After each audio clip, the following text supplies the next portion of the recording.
예, 스페셜리스트 오늘은 스몰캡 애널리스트를 모셨습니다. 저희가 주로 이제 거시경제 관련된 매크로 얘기를 이 시간에 많이 하는데요. 장이 아무래도 이제 조금 쉬는 구간에 중소형주 장세가 펼쳐지잖아요. 그래서 오늘은 SK증권 리서치센터 허선재 애널리스트 모셨습니다. 어서 오십시오. 안녕하십니까. 말씀드린 것처럼 사실 대형주를 중심으로 올해 우리 증시가 많이 올랐잖아요. 또 하반기 내년에 대한 기대감이 있지만 지금 장은 조금 쉬어간다. 그러면 중소형주 장세가 좀 이어질 수 있는, 중소형주가 좀 부각될 수 있는 그런 환경이 된 걸까요? 네, 일단 말씀 주신 것처럼 네. 올해 코스피 같은 경우는 연초 대비 한 33% 네. 정도 상승을 했고 네. 이제 코스닥은 한 20% 정도 상승을 했습니다. 네. 그래서 지금까지는 이제 코스피가 코스닥을 아웃퍼폼을 했지만 그렇죠. 예. 8월에 들어서면서 이제 기존의 코스피 대형주들이 다소 조정을 받으면서 이제 코스닥은 월초 대비 0.8% 정도 상승을 했고 코스피는 오히려 한 1.3% 정도 하락을 한 바 있습니다. 그래서 이제 2분기 실적 시즌이 이제 거의 마무리되어 가는 지금 시점에서 앞으로는 좀 종목 장세가 펼쳐질 걸로 예상을 하고 있고요. 그렇기 때문에 지금 이제 기존의 전력기기나 2차 전지 그리고 여행 레저 등 각종 이 시장의 주도 업종에 속해 있는 중소형주에 주목을 하거나 또는 이제 개별적으로 확실한 실적 또는 주가 모멘텀을 확보한 중소형주에 주목을 하면 좋을 걸로 예상을 하고 있습니다. 네, 스몰캡이라고 하면 중소형주를 얘기하고요. 이제 소위 이제 위에서부터 큰 그림을 그리고 내려오는 방식은 어떤 섹터가 잘 될 거냐, 그죠? 전력, 조선, 화장품일 텐데 중소형주를 발굴하는 방식은 사실 기업으로 올라가기 때문에 섹터보다는 이제 기업에 집중하게 됩니다. 그래서 오늘 최근에 리포트 내신 두 기업을 좀 집중적으로 살펴볼 텐데요. 첫 번째는 이렌텍이라는 기업이네요. 네. 네, 이렌텍 같은 경우는 이제 2차 전지 업종에 속해 있는 중소형주이고요. 네. 지금 시가총액 2천억 정도이고 이 회사의 내용에 대해서 좀 간략히 네. 좀 말씀을 드리면 기본적으로 이제 IT 전장용 배터리팩과 각종 전자부품을 생산하고 있는 업체입니다. 옛날에 전자담배 케이스로 가지고 유명하고 우리가 알고 있는 기업이죠. 네, 맞습니다. 그래서 지금 주요 고객사 같은 네. 경우는 뭐 삼성전자, 네. LG 에너지 솔루션, 삼성 SDI 그리고 말씀 주신 전자담배 사업부는 네. 이제 KTNG 향으로 지금 국내외 이제 주력 고객사들을 네. 좀 확보를 하고 있고요. 작년에 매출 5,500억, 영업이익 160억을 기록을 했고 이제 말씀드린 이러한 주요 사업부별 매출 비중을 간략히 한번 보면 스마트폰 케이스 같은 경우는 40% 정도, 전자담배 20%, 이제 소형 배터리팩 20%, 네. 중대형 배터리팩이 2%, 이제 나머지 기타가 한 15% 정도 차지한다라고 봐주시면 될 것 같습니다. 네. 말씀하신 것처럼 전자담배가 한참 인기 있을 때는 이렌텍이 굉장히 부각받았다니까요. 그렇게 각인되잖아요. 그죠? 근데 배터리팩이나 이런 케이스 쪽이 제일 많거든요. 배터리팩이라고 하는 거니까 배터리를 만드는 건 아닐 거고, 그거는 뭐, 배터리 그 셀사에서 만드는 거고, 그거를 이제 전체적으로는 패키지에서 만드는 케이스나 이런 거를 말씀하는 거죠? 네, 기본적으로 네. 이제 네. 뭐 LG 에너지 솔루션 네. 같은 셀 업체들한테 이제 네. 배터리 셀을 받아와서 이제 여기에 회로와 뭐 BMS 같은 것들을 좀 구축해서 구축해서. 네, 네. 다시 납품을 한다라고 봐주시면 될 것 같습니다. 네. 근데 중소형주 가운데서 특별히 이렌텍을 주목하시는 이유가 궁금합니다. 네. 네, 크게 두 가지 네. 이유인데요. 첫 번째는 5월 말 이제 몇 달 전을 기준으로 해서 기업 승계와 이제 지분 증여가 좀 마무리가 되었습니다. 예. 그렇기 때문에 앞으로 중장기 경영 안정성 그리고 이제 이러한 성장 전략 같은 것들이 조금 더 강화되었다라고 보고 있고요. 그리고 두 번째 포인트가 더 중요한데 이제 올해 2분기 실적 턴어라운드를 기점으로 해서 이제 앞으로 중장기적으로 실적이 계속해서 좋아지면서 마찬가지로 주가 회복 또한 동시에 좀 일어날 거다라고 보고 있습니다. 근데 사업 부분이 이제 IT 세트이긴 합니다만 케이스나 이런 쪽이기 때문에 조금 부정적인 시각으로 보면 마진이 박하는 거 아닐까 이런 생각도 있을 수 있잖아요. 그리고 이제 사업이라고 하는 게 계속해서 성장을 해가야 될 텐데 이제 그리고 있는 회사의 그림이나 뭐 새로운 성장 동력은 어떤 것들이에요? 예. 네, 기본적으로 동사의 이제 실적이 좋아진다라고 하면 크게 네. 두 가지 정도로 봐주시면 예. 될 것 같고요. 첫 번째는 이제 기존의 주력 사업이었던 전자담배 사업 부분의 실적 회복인데요. 네. 제 말 그대로 사실 회복하는 영역이라서 기존에 이제 원래 동사가 전자담배 매출액을 연간 한 1,000억 원 정도를 하다가 네. 이제 코로나 구간 2022년 때는 이제 해외 경쟁사 공장 셧다운, 뭐 반도체 수급 이슈 등 때문에 이례적으로 매출액이 3천억대까지 올라갔습니다. 예. 그리고 이게 이제 작년까지 한 1,000억대까지 다시 빠지고 올해부터는 기본적으로 매출 한 1,800억에서 2,000억 정도까지 회복할 걸로 예상을 하고 있고요. 정상화가 된 거네요, 그 부분은, 그죠? 예. 네, 맞습니다. 예. 그래서 작년까지 정상화가 됐다가 올해는 다시 회복하는 늘어나고. 구간에 네. 들어간다라고 보시면 되고, 네. 이제 주력 성장 요인은 뭐 각종 신제품 출시 그리고 전반적인 시장 확대 정도로 보시면 될 것 같고요. 이제 아무래도 이제 전자담배 사업부는 뭐 멀티플을 높게 받기 어려운 사업이기 그렇죠. 때문에 예. 그냥 실적이 이렇게 좋아진다 정도로 보시면 될 것 같고요. 중심은 배터리예요, 역시? 맞습니다. 예. 그래서 앞으로 이 이렌텍이라는 회사의 중장기 실적과 주가는 결국에 이 중대형 배터리팩이 만들어갈 네. 거다라고 봐주시면 될 것 같습니다. 그래서 동사의 중대형 배터리팩 같은 경우는 이제 LG 에너지 솔루션 향으로 이제 나가는 제품이다라고 봐주시면 될 것 같고요. 이제 관련 매출액 같은 경우는 작년 400억대에서 올해는 한 800억대, 내년은 1,500억대까지 고성장할 걸로 전망을 하고 있고요. 그러면 배터리팩이 이제 어떤 세부 사업으로 구성이 되어 있을까 좀 살펴보면 예. 크게 4가지로 봐주시면 될 것 같습니다. 이제 하나는 e-모빌리티, 두 번째는 ESS, 세 번째는 전기차, 그리고 마지막은 로봇입니다. 그래서 각각에 대해서 좀 짧게 설명을 네. 드리면 이바이크 같은 경우는 동사가 이제 23년부터 혼다 향으로 이제 탈부착할 수 바이크, 있는 모터사이클 바이크 네, 얘기하는 거죠? 예. 맞습니다. 예. 그래서 탈부착할 수 있는 이제 배터리팩 공급을 시작을 했고요. 혼다는 이제 이러한 배터리팩을 가지고 이제 자사 뭐 오토바이나 예. 아니면은 이제 전기 자전거에 탑재를 해서 동남아, 인도, 일본 지역에 판매를 하고 있습니다. 그래서 이제 우리나라에서는 사실 이륜차 사용 비중이 그렇게 높지 않기 때문에 직접적으로 체감하기 좀 어려우실 수 있는데 동남아만 보더라도 이륜차가 그렇죠. 이제 주력 교통 수단이기 때문에 이제 해당 국가에서 생각보다 지금 매출이 빠르게 올라오고 있다라고 봐주시면 될 것 같고요. 그리고 이제 내년부터 혼다가 추진하는 이제 신사업은 이제 이러한 배터리를 교체할 수 있는 이런 배터리 차징 스테이션을 전국에 깔겠다라고 합니다. 그러면은 동사 이제 이렌텍이 공급하는 배터리팩 양은 더 늘어날 거다 그렇겠네요. 정도로 예. 보시면 되고요. 그리고 이제 최근에 가장 이제 핫한 ESS 분야인데 이렌텍은 원래 LG 전자 향으로 가정용 ESS 공급을 했는데 네. 이제 LG 전자가 가정용 ESS 사업을 철수하면서 올해까지는 매출 공백이 예상이 되지만 내년부터는 LG 에너지 솔루션 향으로 나가는 LFP ESS 배터리팩 매출이 반영이 되기 시작할 거다 네. 정도로 보시면 될 것 같습니다. 그리고 세 번째 포인트 전기차인데 사실 지금 뭐 전기차 시장이 나름 이제 성장률이 둔화되고 오히려 ESS가 각광받고 있다라고는 하지만 이렌텍 입장에서는 지금 기존의 전기차 관련 배터리팩 매출이 없었고 그리고 여전히 전기차 배터리팩 시장이 압도적으로 크기 때문에 이제 내년부터 붙을 전기차 관련 배터리팩 매출에도 주목을 해야 된다라고 보고 있습니다. 현재 중국의 이제 C사 그리고 유럽의 M사와 배터리팩 공급을 논의 중에 있고요.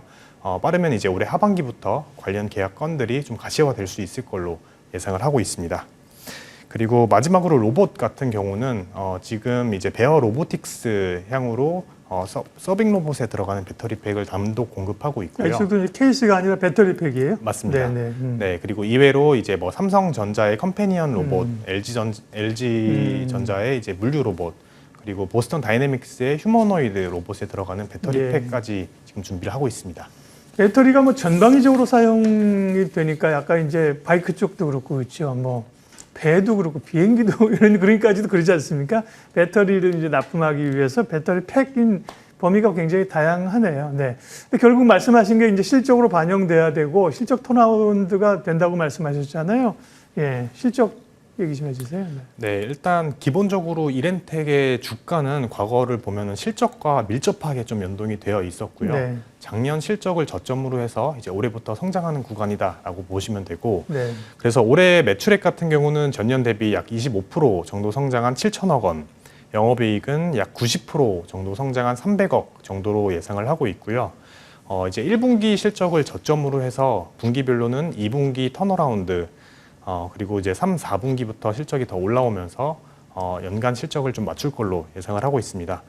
네, 참고로 작년 2분기 영업이익은 마이너스 26억, 올해 1분기는 마이너스 6억 원 기록을 했는데 당장 올해 2분기부터는 분기 영업이익 50억 원, 그리고 3분기에는 150억 원 수준으로 좀 크게 올라올 걸로 전망을 하고 있습니다. 이 소위 스몰캡 다니시는 분들은 직접 기업을 다 다니시거든요. 대표적으로 발굴하는 게 그런 턴어라운드죠. 그죠? 어려웠다가 정상화되고 일시적 적자에서 흑자로 돌아서는 이런 기업들입니다. 이렌텍은 목표가는 13,000원을 제시를 하셨는데요. 사실은 쭉 올라오는 시점이고 리포트 내시고 나서 또 올랐거든요. 주가 좀 올라서요. 밸류는 그러면 13,000원의 근거 밸류는 어느 정도 되는 거예요? 예. 네, 우선 지금 뭐 일봉으로 보시면은 네. 이제 주가가 조금 오른 것처럼 예. 보이는데 네. 사실 월봉이나 주봉으로 보시면 이제 막 바닥에서 고개를 드는 네. 구간이고요. 현재 주가는 지금 시총 기준으로 봤을 때 2천억 원 수준이기 때문에 네. 내년 올해 영업이익 뭐 300억 원, 내년 영업이익 400억 원 기준으로 놓고 봤을 때 지금 이제 하이 싱글 정도 멀티플을 받고 있다. 네. 네, 그렇기 때문에 앞으로 이제 말씀드린 신사업들이 조금 더 가시화되는 구간마다 충분한 밸류에이션 리레이팅, 그리고 이제 실적 또한 좀 상향 조정될 여지가 충분히 네. 높다라고 보고 있습니다. 이게 10번 해놔도 3천억, 4천억 내다볼 수 있다. 이런 그림이신 것 맞습니다. 같네요. 그죠? 지금 2천억인데. 네. 이렌텍 살펴봤습니다. 이렌텍이라는 기업은 아까 말씀드린 것처럼 뭐 전자담배 이런 걸로 해서 우리가 꽤 알고 있는 기업들인데 2차 전지의 이 패키지 모멘텀으로 꽤 주목해 보겠군요. 또 한 기업 있습니다. 다음 두 번째 주목할 기업은요? 네. 네, 두 번째 종목 같은 경우는 대한광통신입니다. 네. 이제 몇 년 전에는 시가총액 한 7천억 정도까지 네. 되게 우량한 회사였으나 이제 뭐 업황 부진 등에 따라 지금은 시총 1,000억 원대까지 좀 하락했기 때문에 지금 시점에서 보기에 전혀 부담이 없다라고 네. 보고 있고요. 이 회사 같은 경우는 이제 AI 데이터 센터 그리고 뭐 인프라 등에 따라서 지금 이제 광통신 산업의 상승 사이클이 좀 재개가 되었고요. 그리고 이제 광섬유 기반의 방산용 이제 레이저 대공무기 신사업이 올해 좀 가시화될 수 있다라고 네. 보시면 될 것 같습니다. 그래서 이 회사는 이제 시총 1,200억 규모의 광전자 제조 업체이고요. 주력 사업으로는 광 케이블과 전력 케이블 등을 생산을 하고 있습니다. 네. 이건 통신 장비로 봐야 돼요? 전력 쪽으로 봐야 돼요? 통신 소재로 봐야 돼요? 광통신 같은 게 어떻게 분류됩니까? 네, 기본적으로 이제 통신 업종에 분류가 되어 네, 있는데요. 네. 하지만 동사의 이제 주력 제품인 광 케이블 그리고 네. 전력 케이블 같은 경우는 지금 전반적인 수요를 이끌고 있는 거는 결국에 글로벌 AI 데이터 센터 예. 수요입니다. 예전에 이제 뭐 5G 관련주, 통신 장비 관련될 때 무슨 쭉 언급되면서 아마 대광통신도 그죠? 언급됐던 기업이에요. 그러면 역시도 여기도 뭐 이슈보다는 본업이 돼야 될 텐데 광통신의 일반적인 전력 같은 경우는 전력 설비가 많이 필요하니까 전력이 필요하니까 전력 설비 그다음에 전선 이런 게 다 인프라가 들어가잖아요. 광통신 같은 경우는 이제 AI나 AI 서버 구축하고 어떤 관련이 있는 거예요? 예. 네, 기본적으로 이제 동사의 매출 비중을 살펴보면 예. 이제 광 케이블과 전력 케이블이 좀 골고루 분산이 되어 네. 있는데요. 이제 전력 케이블 같은 경우는 말씀 주신 대로 같이 그대로 사용이 되는 네. 부분이고요. 광 케이블 같은 경우는 크게 두 가지 영역에서 사용이 됩니다. 하나는 이제 데이터 센터 내부에서 렉과 렉을 연결해주는 광 케이블, 그리고 이제 데이터 센터 외부를 연결해주는 광 케이블인데 동사는 이제 후자 외부에 쓰이는 광 케이블을 주력으로 좀 생산을 하고 있다라고 봐주시면 될 것 같습니다. 네. 뭐 신사업 쪽에 국방 쪽 방산 쪽 얘기도 있네요. 이거는 뭔가요? 예. 네, 기본적으로 이제 광 케이블 만드는 네. 업체가 갑자기 무슨 방산 사업이냐라고 그러게요. 하실 수 있는데 네. 기본적으로 동사는 15년부터 국방과학연구소와 함께 이 안티드론 레이저 시스템의 핵심 부품인 이 레이저 발진기와 증폭기 개발을 시작을 했고요. 네. 현재는 방사청과 하나시스템과 함께 국내 최초의 레이저 대공무기 체계인 청광이라고 하는 무기의 핵심 부품 국산화 작업을 준비를 하고 있습니다. 네. 그래서 이게 레이저 모듈과 광 케이블이 무슨 상관일까라고 네. 생각 드실 수 있는데 기본적으로 레이저 뭐 무기 내지는 레이저에는 광 섬유가 들어가서 이제 얇은 유리 소재인데 네. 이 광 섬유를 통해서 빛을 모아주고 증폭시켜서 발사하는 이 광 섬유가 기본적으로 레이저에 탑재가 됩니다. 그렇기 때문에 국내에서 이 광섬유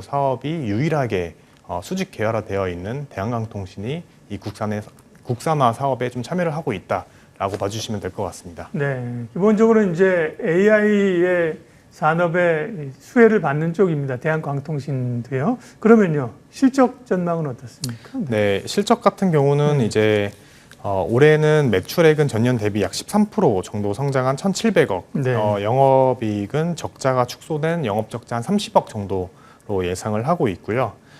마찬가지로 이제 올해 1분기를 기점으로 동사의 주요 고객사인 뭐 미국의 통신사나 데이터 업체들의 이 광케이블 재고가 대부분 좀 소진이 된 걸로 예. 파악이 되고 있고, 그렇기 때문에 당장 올해 2분기 때는 적자 축소가 돼서 영업적자 한 30억 정도 예상을 하고 있고요. 3분기부터는 이제 분기 턴어라운드에 성공을 할 걸로 예상을 하고 있습니다. 그래서 4분기 때는 분기 영업이익 한 50억 정도까지 예상을 하고 있습니다. 그래서 이제 내년에는 기본적으로 분기 영업이익 50억 플러스 알파 예상을 해서 연간 200억 내외 영업이익이 나올 걸로 전망을 하고 있고요. 하지만 이제 올해 같은 경우는 이 업황 전체의 상승 사이클 초입이기 때문에 당장의 실적보다는 계속해서 늘어나고 있는 이 분기별 수출 데이터를 좀 살펴보는 게 중요한 것 같습니다. 네. 대한광통신은 기업 분석하시고 리포트를 내면서 목표가는 제시하지는 않으셨는데, 이거는 아무래도 애널리스트들은 이제 수치가 나와야 되니까 아직까지는 적자 기업이어서 목표가를 제시 안 하신 건가요? 네, 맞습니다. 예. 일단 지금 정성적으로 예. 동사의 전방 산업 업황 자체가 업사이클에 걸렸고, 그리고 말씀드린 이런 레이저 무기 신사업이 네. 가시화될 걸로 예상을 하고 있는데, 어쨌든 아직까지는 이제 실적으로 증명된 게 없다 예. 보니까 면밀하게 좀 팔로우업해서 추후에 계속해서 좀 네. 말씀드리도록 하겠습니다. 분기로 이제 흑자 전환하는 시점이 소위 턴어라운드 되는 게 중요한 어떤 시기적인 포인트가 되겠네요. 예. 오늘 스몰캡 얘기는 여기까지 하고요. 내일 스페셜리스트 잠깐 예고하겠습니다. 대신증권 이경민 부장이 오시는데요. 지금 대체적으로 조정이고 박스권인데요. 코스피의 방향성과 함께 투자 전략 내일 세우겠습니다. 오늘 스페셜리스트는 스몰캡 이야기, 주목해 볼 만한 중소형주 두 군데를 소개해 주셨습니다. SK증권 리서치센터 허선재 스몰캡 애널리스트 함께 했습니다. 고맙습니다. 감사합니다.